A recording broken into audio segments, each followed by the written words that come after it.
So I have spent more time on our service side than I have spent on my sales side of things to make it perfect. And if you saw our service process,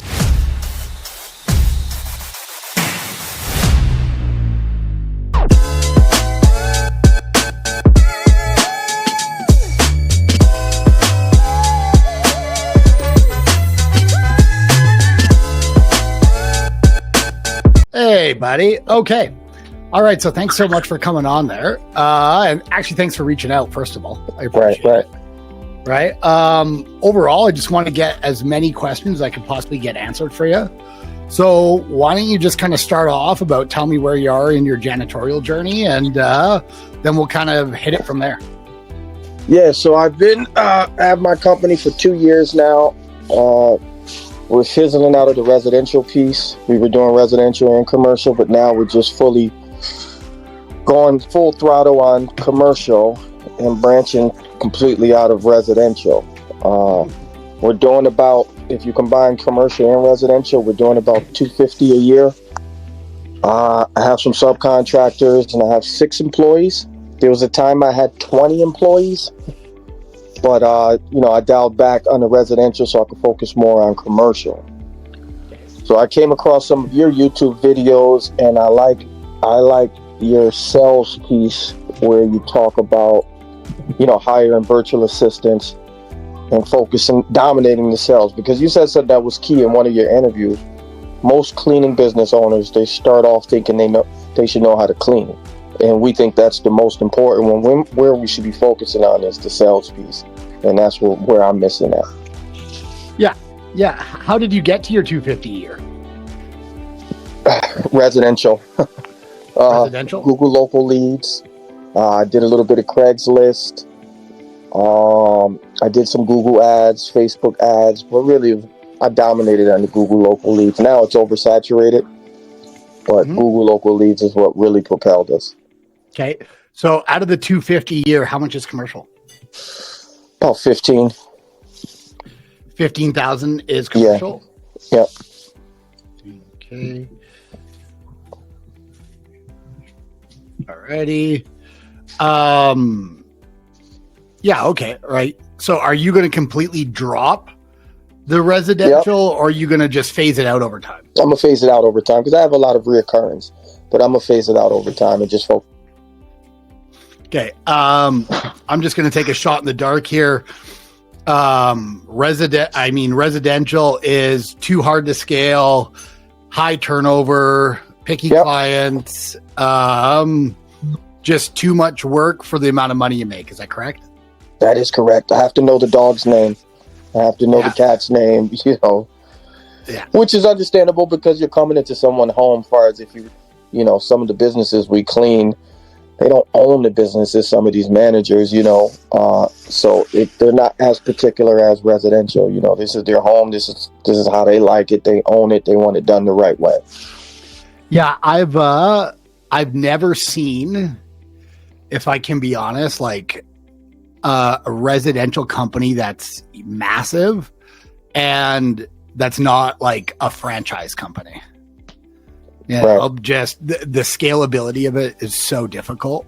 The first 2 years we tried to do it, and it was the same thing. It was like, I'm spending all this time trying to get these clients service is good, and they're up and down, and then they're with me 1 week and not with me 2 weeks later because they're going on vacation for 2 months, and just just doing the scheduling of it was just a full-time job in itself.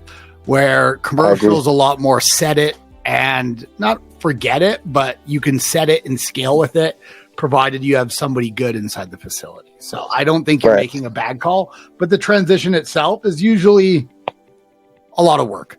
How did you get your $15K worth of commercial contracts?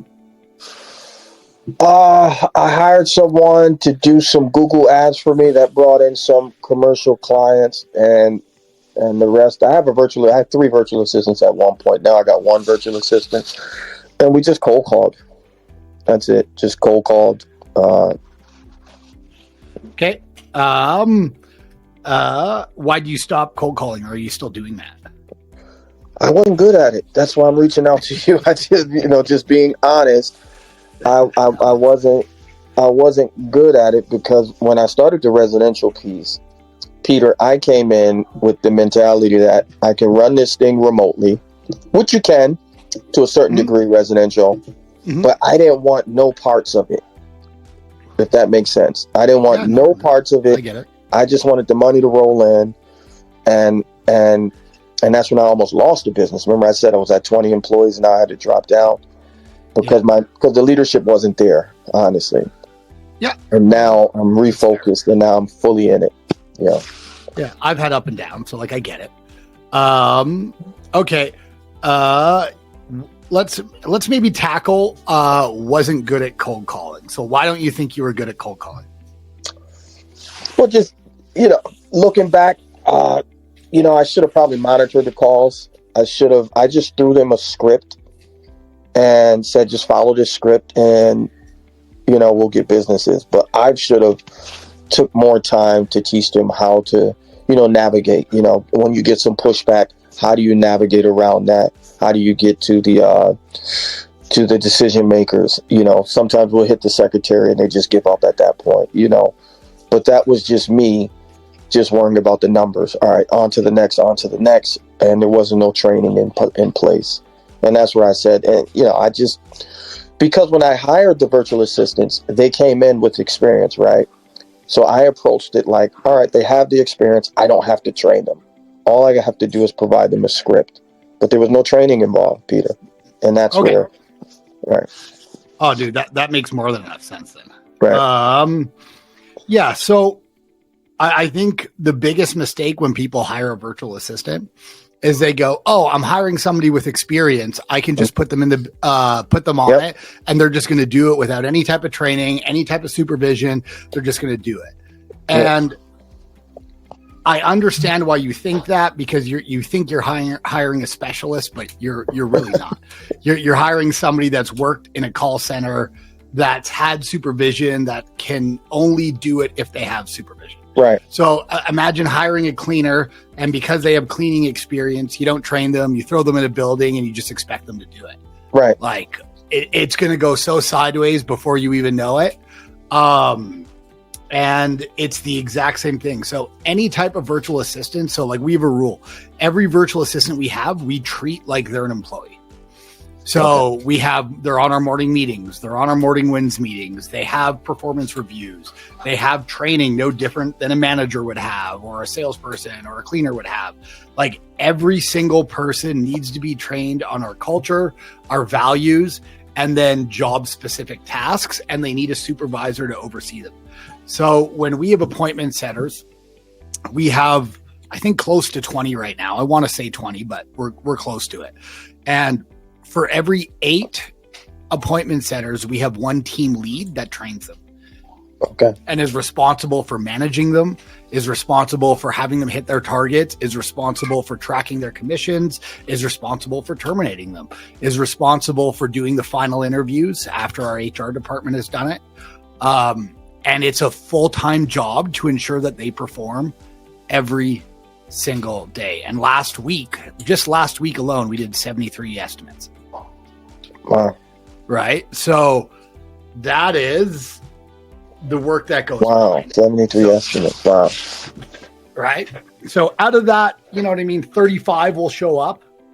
And out of that 35, we'll probably get within the next 30 days, let's see, 9 new clients from it. In 1 month. On a low end. Well, in 1 week. In 1 week. Wow. Yeah, so 1 week. In a month, we're at 40. So we do about 40 new clients every month. Right? So we'll add 40 new clients. We're close to adding about $1 million a month of LTV, which is lifetime value of a client, right? So the lifetime value of a client is they stay for 2.8 years on average. So every month we add $1 million onto our LTV. Wow. Right now, did it start off like that? No, we started off with hiring 3 or 4 of them, working out the kinks, working out the process. And then once we had it dialed in, then we started to scale from there. Does that make sense? Makes sense. Okay. What questions do you have? So as far what do you look for when you're hiring? Well, I'm in the process. I have 171 applications. I hire from the Philippines, so I'm currently going through 171 applications. I want to bring another cold caller on, but I want to do it the right way this time, Peter. Sure. What do you suggest I do? What do you do from the time you find your ideal candidate that fits your system and your culture? What happens next? All right, this is the candidate. I've seen their resume. I like what they do. Let's take it from there. I'll give you our process, and then you can mimic it from there. We put an application online on Online PH or us. That's what I do. Right. Yep. Inside the application, we tell them if you want to be reviewed, you need to fill out a form. The form goes into on the form, they have to attach their resume and a video. Okay. So to even get selected, we would take that 170 people that applied, and we literally we'd weed them out to like 30 just by that process. Because my whole thing is, if you're not going to read the ad and follow the instructions, how great are you going to be at following instructions when I hire you? Right. So everybody always goes, man, you got 400 applicants or 200. How do you go through them? I'm like, I don't. I set a barrier in order for entry. They have to follow the barrier in order to get through. And then now I'm down to like 30. And then from there, sorry, go. You do. That's exactly what I do. So I throw a little, like the first initial application, and then I send them a Google form after they fill out the first initial application. But before they get to the Google form, I throw something in the application. Hey, on the Google form, I'm going to ask you how old you are. Make sure you put that you're 40 years old, right? So then I go through the Google form applications, and like you said, half of them don't put that. So I just wink. Yeah. So we make it more based on lines. Hey, send us a 2-minute video of who you are, right? Why you'd be a good fit, why our company. And then they have to attach their resume, and then we go through those 30 people. Right. Then we have them read the script. We have them look at their background. So when we look at a resume, I'm looking like, have you done appointment setting for long periods of time? So if you look at it, you'll see like, oh, this person was appointment setter for 3 months. This person was appointment setter for 6 months. And I'm like, 3 months and 6 months is not a long time to be an appointment setter. I look for somebody for like 1 to 2 years has done it. I know that they could sit there and chug on the phone for like ever, and they're okay with it, because I don't want burnout. So a lot of our appointment setters, like out of the 20, 10 of them will have been with us for over a year. Wow. So I don't want to keep retraining every 3 months. Right. So we'll have, like, let's say we have a training class of 5 people on a Monday. Out of those 5 people, 2 will make it through our 10-day training. And then 1 will make it 30 days after. Wow. Right? Like, we have benchmarks in order for them to hit, and like we need a minimum benchmark of it. And we've got so efficient with it. So that was at the beginning. We got so efficient with it. Now when we hire 5 people, right, 4 people get through it, because we're hiring the right people. We're not hiring the wrong people. So what are your benchmarks in regards to Sure. Well, let me not jump ahead. So once you hire them, when do you throw them on the phone? Day 2. Day 1 is learning our CRM, is learning our company. And I've created videos and everything for it, so that they just log on to Kajabi, and I've given them access to a free training program. And it's like videos from me. What's the point of the company? What our core values are, like what your job is. And then there's video training on how to use HubSpot. And then there's video training on how to follow the script. Then we have recordings from other people who've been successful doing it. And then we have recordings for other people who haven't been successful. And then we have videos on, what your 10 days should look like, what the benchmarks you should be hitting. So that's what their first day is. And usually by the end of the day, the last 2 hours, we have a team lead sit with them and just PDR the script for 2 hours straight. Right. And then in the morning, we do 2 hours of PDRing in the morning just to make sure they have everything. We watch them use their technology, and then they're on the phones. Wow. I love that. See, I'm not as I'm not even doing. That's why I said my process is I need to step it up in regards to that. Yeah, I mean, because that's where I'm failing, Peter. Right then and there. It takes about a half a week for you to learn how to build the videos and blah blah blah blah blah and like do all this stuff, but then you never have to do it again. Right. And my job now as CEO is like all I do is I track statistics and metrics. And then I talk with teams. Like we have one salesperson right now who is, everybody else is doing about 25% close. This guy's doing 9. So he's been like that for 2 weeks. I've talked to the manager about it a few times. Now I've been sitting down with the manager for 2 days, correcting this guy, right? Now we're going to write up the manager because we're like, hey, your job was to fix this 2 weeks ago, not 2 weeks later. So like my job becomes watching statistics, seeing a trend of a problem, jumping on the problem, and solving it so it gets fixed. So numbers become like your whole job. They start to tell stories about everything. Right. You know, they just tell you where to look when you get to this stage. And then you spend your time where the issues are. But for you just got to build out the training program. Yeah. Yeah. Right. So you could put them through it. And then after that, you need to build out the script for what you want. And then after that, you just keep working with them. Keep working with it. Keep adjusting and knowing the numbers. You're right. Because that's what I'm telling Peter. Right then and there. That's the piece. Yeah. You don't know what you don't know. So you're slapping them on the back and then they're not performing. You're like, well, why are they not performing? When really the question of why are they not performing is the exact question you should be asking. You're just not looking at it. Right. You're just not monitoring their calls, finding out why. Why is, and I never hire one. I'll hire 3 at the beginning.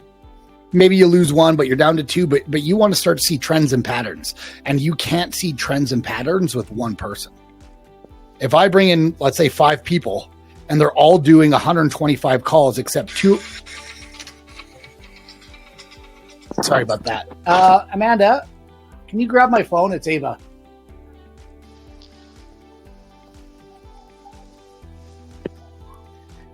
Hey, Pumpkin, I'm just on a call. What's up? Just 1 sec. Hey.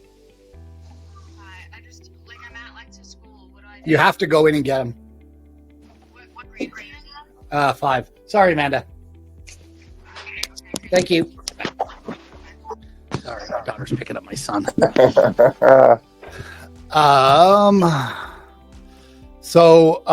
You were saying you got to hire 3. See, I was only going to hire 1. I'm glad you said that. Thank you. That's a nugget, right? So you hire 3 of them are doing 125 calls. 1 of them are doing 190 calls. The other one's doing 75 calls. Well, you look at that and you're like, well, why are 3 averaged out and why is 1 at 190 and 1's at 75? 1's at 190. The only reason why you can be at 190 calls is because there's something you're saying which is getting you cut off, right? Right. Or you're just giving up. Oh, you're not interested? Oh, okay, thank you, goodbye. Next call. Right. Right? If they're at 75 calls and they have no appointments and their talk time's not the same. So talk time's like, how long they have been on the phone for. So let's say these other guys have been on the phone for 3 hours each that are doing 125 calls. And then this person at the end of the day did 75 calls and is on it for 1.5. Well, I could go look through their calls and I'll be like, oh, look, she made a call, took 20 minutes. She made another call, took 45 minutes. Right. I'm like, this person just fucking slacking. Right. Right. So you use the statistics in order to solve or to find the problem. Then you do your due diligence and digging, and then you coach them on it. Right. So when do you, let's say you get 3 employees, you hire 3 new VAs, right? They're doing the best that they can, right? They're showing up every day, their attendance, they're punctual. What will give you the red flag to cut them off based on cold calling? I know if they don't show up, they're late. There's 2 reasons. Okay. So there's 2 reasons. One is after the 10 days, if they don't have a minimum of 5 appointments. And you set that precedent from the beginning. You said it very, very at the beginning. You need 5 or you're not going to make it. Okay. Wow. Period. The second thing we don't play around with is effort. So like we have 3 phases in cold calling. Either you're out effort, you're out communication, or you're out process. So being out process means like, oh, hey, you're jumping around in the script. You're not following the process of the script. or hey, you're not making the calls quick enough, or you're not entering the data in. The process of what we trained you to do the job is not being followed. And then out communication is, a client says, we're happy with our janitorial company. And you're like, yeah, we can send you some information. Like, you're not listening. You're not communicating properly. Right. Or like you sound like you're just talking like this and you have no energy. So like communication and process are skills that we could train into somebody. Right. Because, hey, we want you to sound happier here. Or, hey, here's the process we need you to follow. So those two are trainable. Out effort is like, it's untrainable. It's the person that's taking 45 minutes off on a call. Right. Right. I'm like, hey, you can't do that. Like, period. Right.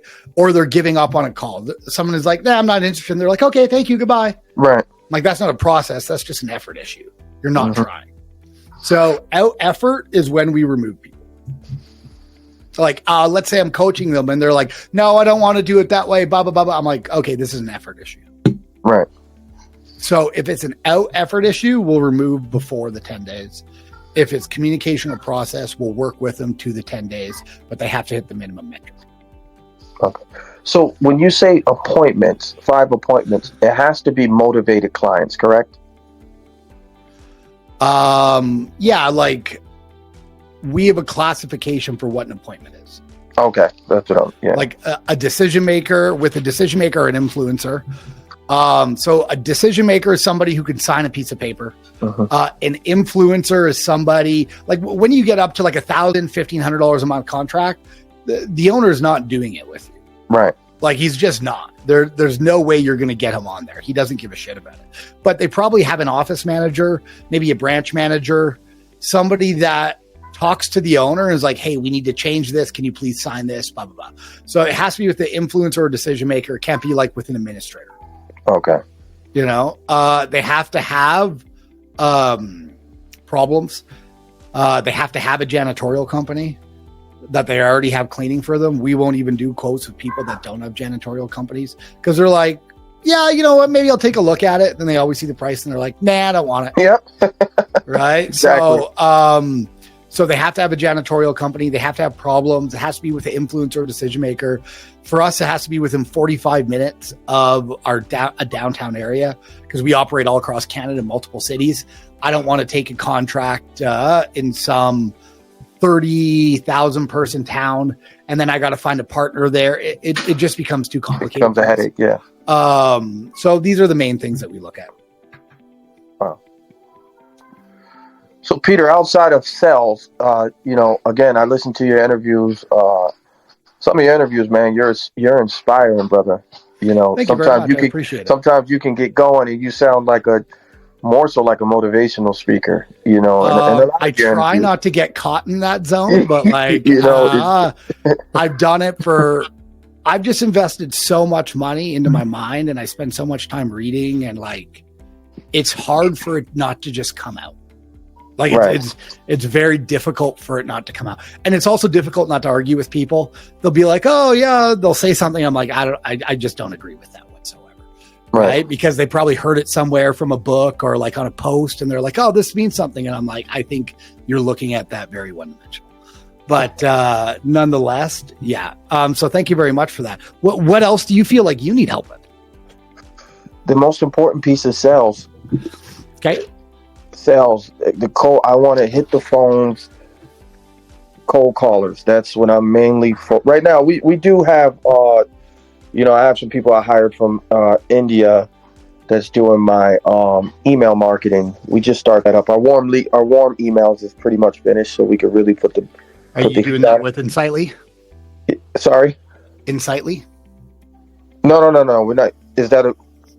No. It's just a program that does it. No, we're not using that program. Yeah. We're using SmartLead.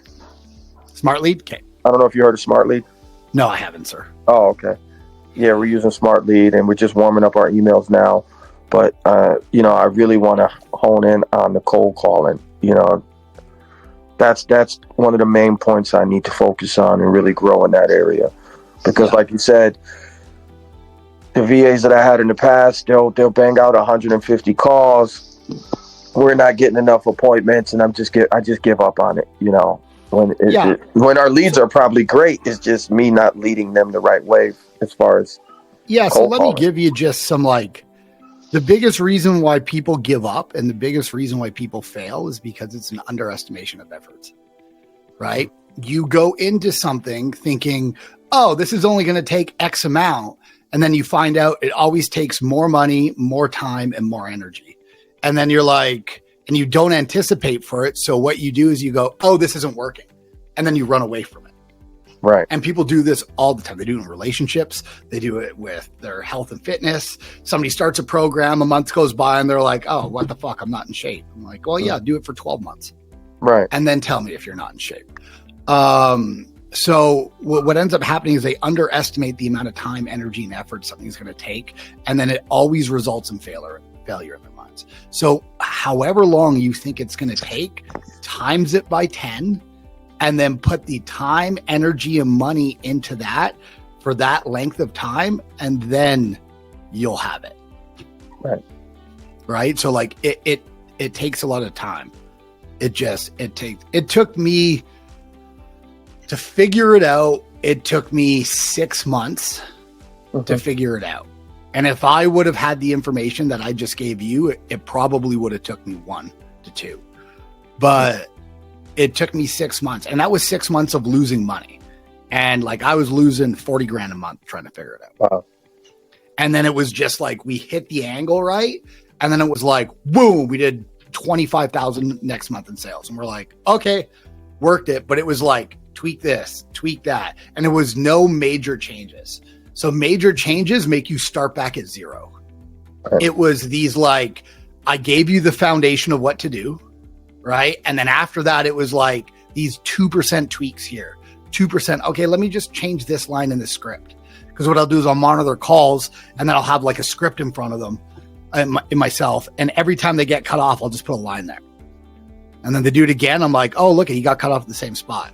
And then I start monitoring again. I'm like, oh shit, he got cut off again. So I'm like, I know I have an issue with him in the script at this point, or I have an issue with the script here. So I have to like change something to make it work.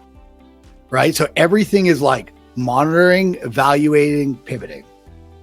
It's not monitoring and okay, this doesn't work, so I'm going to change it all. Right. That's where I see so many people, they give up too early, or they see something that needs a pivot and then they change everything instead of pivoting. Right.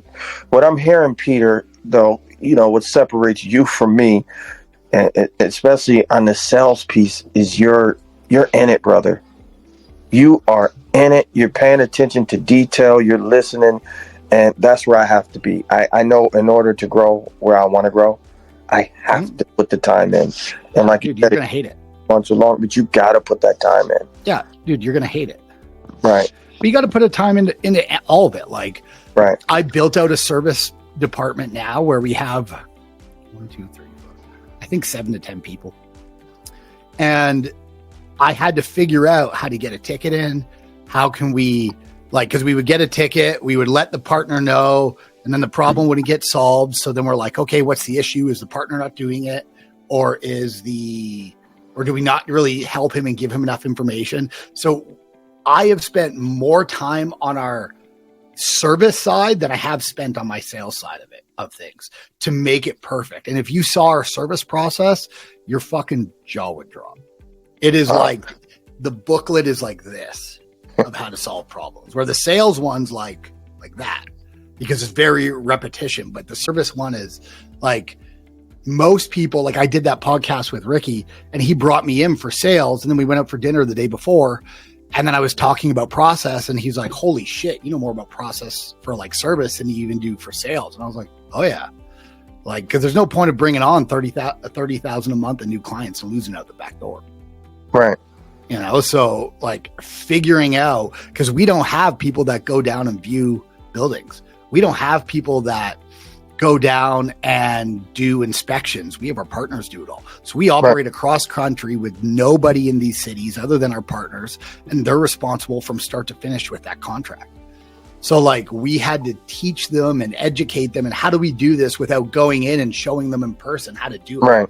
So we had to build these elaborate processes out in order to educate them on how to do it. I haven't been in a building. Actually, none of my team, none of our office team have ever been in a building that we have.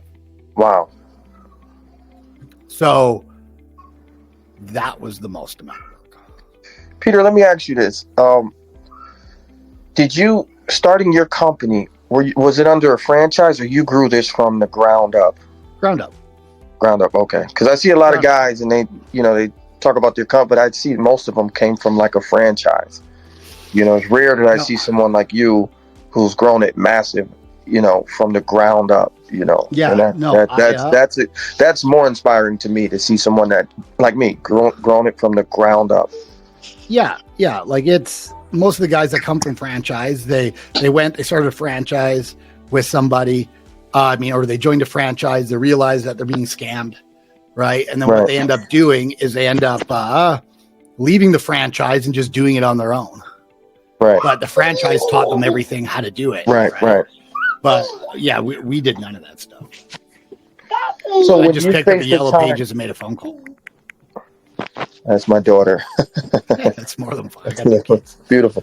Hey, so whenever you faced a hard time, have you ever faced a time where you said, what the hell with this? What am I can do something else with my money. This isn't for me.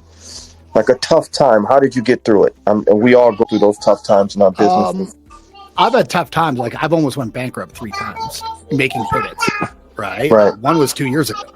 Right. Went through divorce, gave her a buttload of the cash I have.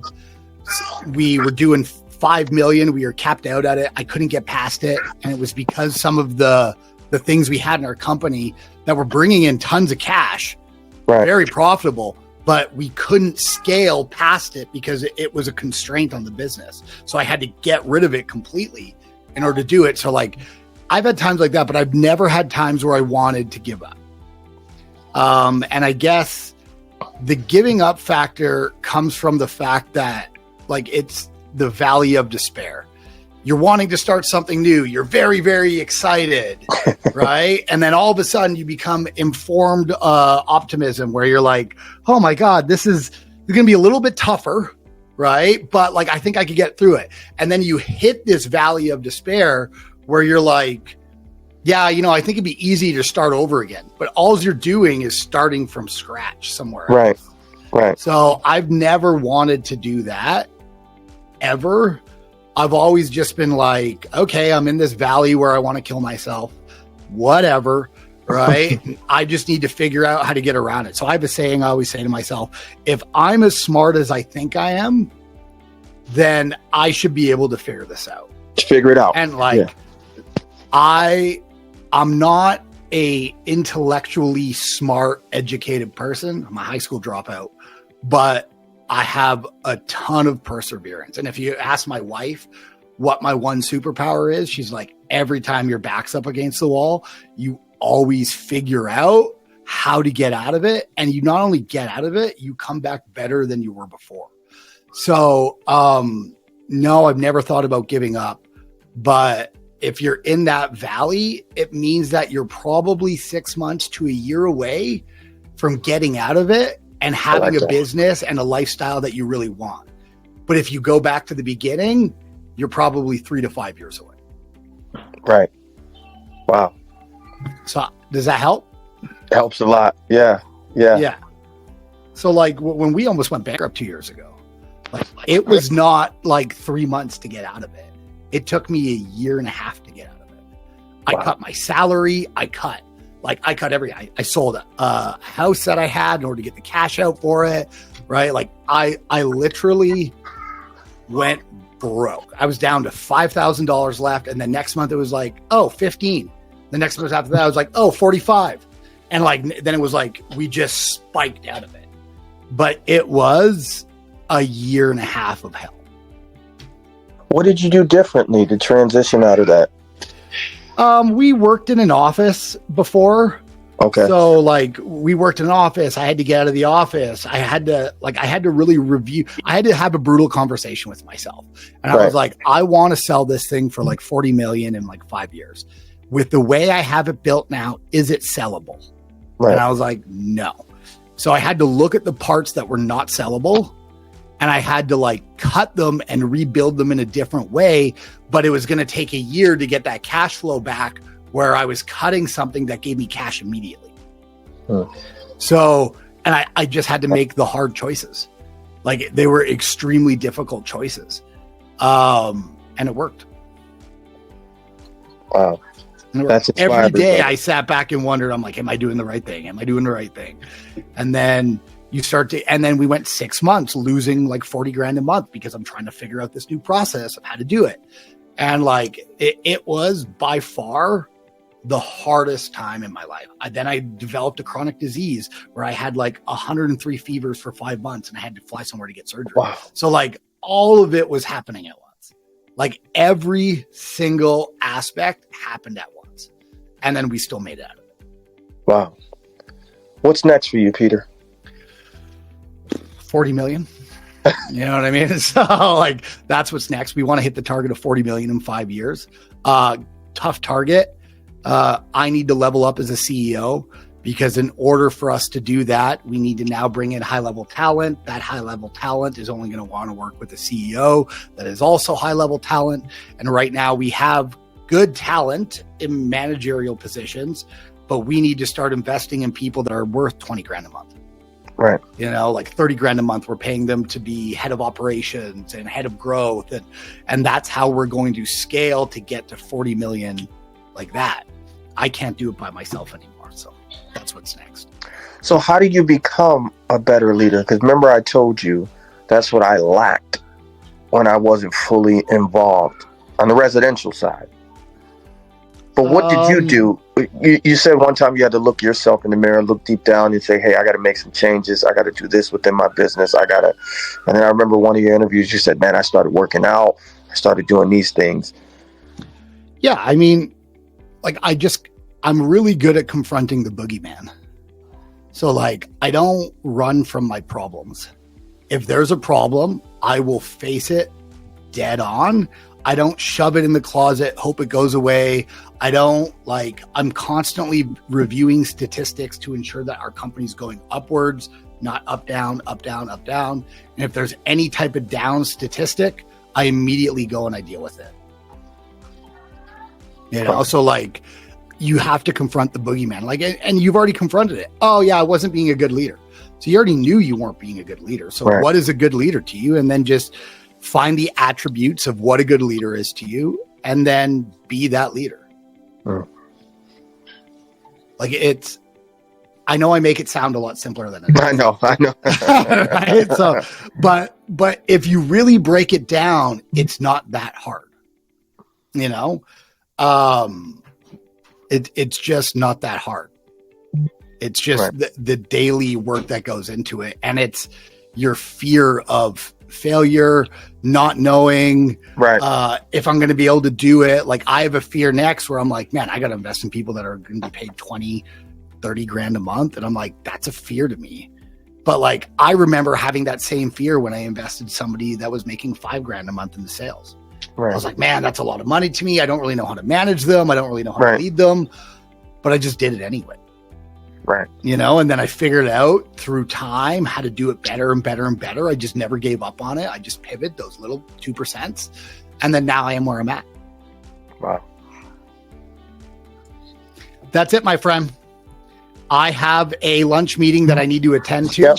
So I'll let you go from there. Okay. If you need anything, just reach out to me over Facebook and I'll help you out. I'll do it. Thank you, brother. Thank you, Peter. It's been a pleasure. If you want my script, again, reach out and I'll just give it to you. Okay. Thank you. Okay. Thank you, brother. Hey, thank you very much, man. I hope this helped you out. It did. Thank you. Thanks. Bye.